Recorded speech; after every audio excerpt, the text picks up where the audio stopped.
So I saw Star Wars at drive-in theater when I was 6 years old, and I was inspired by what I saw, and was inspired by the weathered Star Wars universe and the realism of it all, and how those things were done. And you know, through school and seeing the subsequent movies and further into my life, I got more interested in how those things were done. So I started researching and looking into building some of the Star Wars universe for myself.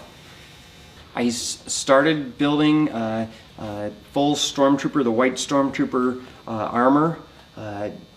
Started with the helmet and then moved into the body armor. Then along the way you meet people who are building different things, and I got very involved there. I'm very detail oriented, and so some of the things that were available that you could get online or in model kits just weren't good enough for what I wanted to do, and so I started developing my own things, and I made some kits and parts and ended up selling those all over the world.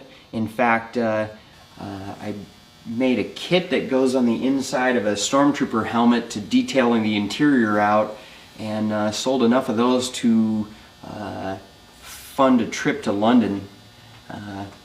At that point I had finished building R2-D2. We crated R2 up and took him to London to Star Wars Celebration.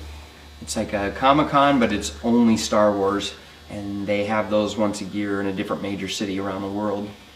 That particular year it happened to be in London, so we took R2 to London, met a lot of the original actors. I got to meet Mark Hamill and Kenny Baker and Anthony Daniels, and they actually autographed the back panel on R2-D2. They estimate that there's about 1,000 completed droids made by fans. And it's interesting because for each Star Wars movie, ILM did 4 to 5 R2-D2s. Mm-hmm. And each one had a specific, you know, one would drive really well, one looked good in close-ups, you know, one had really good lights, another one may have, you know, doors and, you know, things that are automated. And so they use those interchangeably, and if you watch really close, especially now with Blu-ray and you freeze frame, you can spot the differences between the droids within the same movie. When I finished, I took pictures, you know, from the front and the back and the sides, and detail close-ups, and sent them in to Lucasfilm. And I wasn't really expecting a response, but about 6 months later I got a letter from Lucasfilm explaining that they had gone through my pictures and that everything on this droid was screen accurate, and so they went ahead and registered me